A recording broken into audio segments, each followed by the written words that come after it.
खाटू श्याम बाबा का प्रसिद्ध मंदिर राजस्थान के सीकर जिले में स्थित है। खाटू श्याम जी को भगवान श्री कृष्ण का अवतार माना जाता है। देश के करोड़ों लोग खाटू श्याम जी की पूजा करते हैं।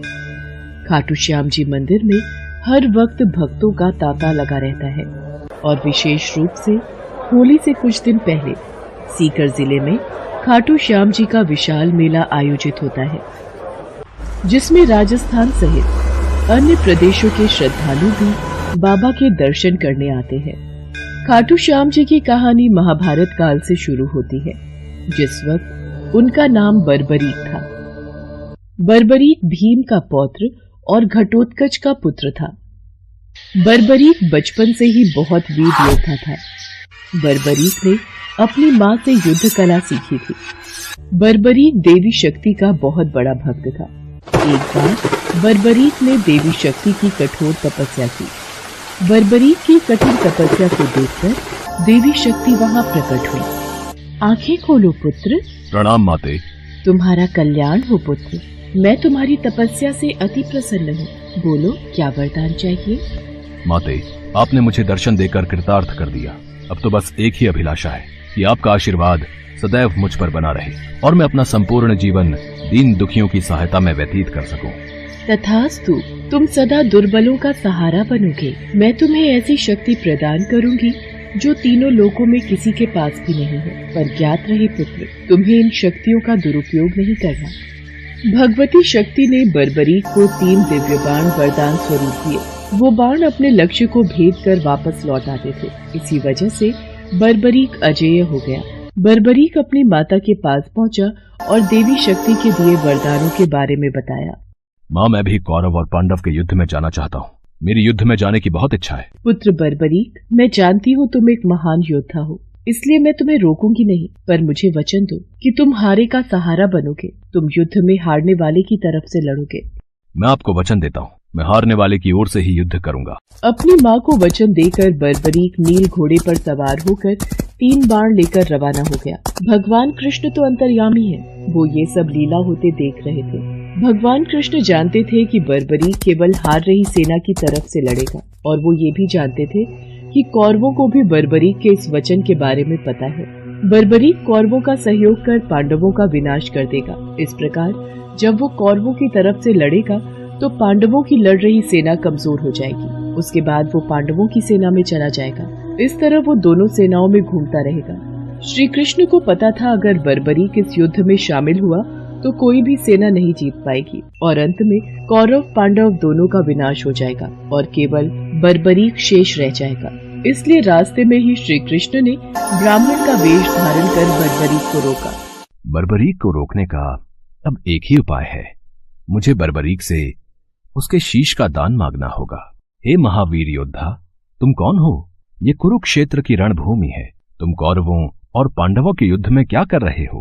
हे ब्राह्मण देव, मैं घटोत्कच का पुत्र बर्बरीक हूँ। मेरा प्रणाम स्वीकार कीजिए। मैं महाभारत के युद्ध में सम्मिलित होने आया हूँ। ऐसा कैसे हो सकता है? तुम मात्र 3 बाण से युद्ध में सम्मिलित होने जा रहे हो? ब्राह्मण देव, ये बाण कोई साधारण बाण नहीं है। इनमें से मात्र 1 बाण भी शत्रु सेना को परास्त करने के लिए पर्याप्त है, और ऐसा करने के बाद बाण वापस तरकश में ही लौट आएगा। अच्छा, तो फिर इस पीपल के पेड़ के सभी पत्रों को छेद कर दिखलाओ। बस इतनी सी बात ब्राह्मण देव।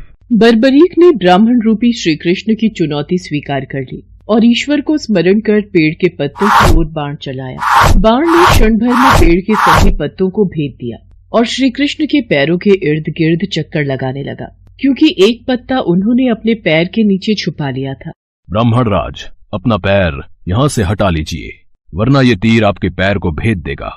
ये तीर बिना लक्ष्य पूरा किए वापस तरकश में नहीं लौटते। बर्बरीक के तीर अचूक हैं, लेकिन अपने निशाने के बारे में खुद बर्बरीक को भी पता नहीं रहता है। असली रणभूमि में अगर मैं सभी पांडव भाइयों को अलग अलग कहीं छिपा भी दूंगा ताकि वो बर्बरीक का शिकार होने से बच जाएं, तब भी बर्बरीक के तीरों से कोई नहीं बच पाएगा। इन अचूक तीरों से कोई नहीं बच सकता है। हे वीर योद्धा, मैं तुम्हारे साहस की सराहना करता हूँ।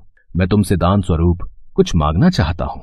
ब्राह्मण महाराज, यदि मेरे वश में होगा तो मैं आपकी इच्छा स्वरूप दान की अभिलाषा जरूर पूर्ण करूंगा। मैं वचन देता हूँ, आप मुझसे दान में जो भी मांगेंगे मैं आपको मना नहीं करूंगा। मुझे तुम्हारा शीश दान चाहिए, क्या तुम ऐसा कर सकते हो? आप कौन हैं? मुझे अपना परिचय दीजिए। आप मुझे ब्राह्मण नहीं दिखाई देते, कृपया करके मुझे अपने वास्तविक रूप से अवगत कीजिए। बर्बरीक की प्रार्थना करने पर भगवान कृष्ण अपने रूप में आ जाते हैं। बर्बरीक उन्हें प्रणाम करता है।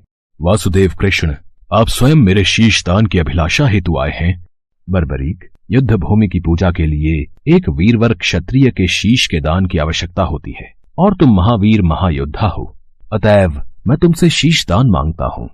हे वासुदेव कृष्ण, मैं आपको शीश दान अवश्य दूंगा, पर मेरी दो इच्छाएं हैं। पहली ये कि मेरी देह को आप स्वयं अग्नि देंगे, और दूसरी इच्छा ये कि मैं अंत तक इस युद्ध को देखना चाहता हूँ। ऐसा ही होगा वीर शीशदानी बर्बरीक। कलयुग में लोग तुम्हें हारे का सहारा बोलेंगे, तुम्हें श्याम नाम से पुकारेंगे। मेरे नाम से ही तुम्हारी कलयुग में पूजा की जाएगी। कलयुग में खाटू श्याम नाम से तुम्हारी पूजा होगी। फाल्गुन माह की द्वादशी को बर्बरीक ने अपने शीश का दान दिया। बर्बरीक को ब्रह्मा जी का श्राप था कि उनकी मृत्यु पृथ्वी लोक पर भगवान कृष्ण के हाथों ही होगी, तभी वो श्राप मुक्त हो सकता है।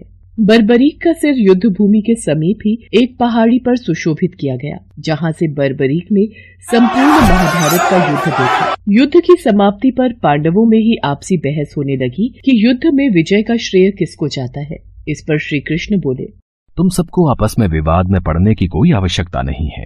बर्बरीक का शीश संपूर्ण युद्ध का साक्षी है, अतएव उससे बेहतर निर्णायक भला कौन हो सकता है। ठीक है वासुदेव, फिर हम इस निर्णय को जानने के लिए बर्बरीक के पास ही चलते हैं।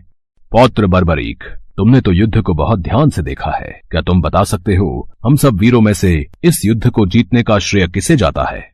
श्री कृष्ण ने ही युद्ध में विजय प्राप्त कराने में सबसे महान कार्य किया है। उनकी शिक्षा, उनकी उपस्थिति, उनकी युद्ध नीति ही निर्णायक थी।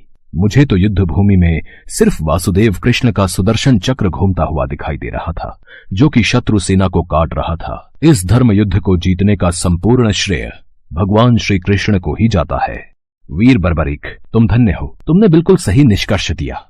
इसके पश्चात सभी पांडव बर्बरीक के निर्णय की सराहना करते हैं और भगवान कृष्ण से क्षमा मांगते हैं, क्योंकि वो जानते थे यदि स्वयं वासुदेव न होते तो ये धर्म युद्ध जीतना असंभव था। धर्म की विजय स्वयं वासुदेव कृष्ण के कारण ही हुई थी। भगवान कृष्ण के आशीर्वाद से बर्बरीक को कलयुग में श्याम नाम से पुकारा जाने लगा। आज भी खाटू श्याम जी महाराज के अनेकों भक्त रोजाना उनके दर्शन करने जाते हैं और उनसे मन वांछित फल की प्राप्ति करते हैं।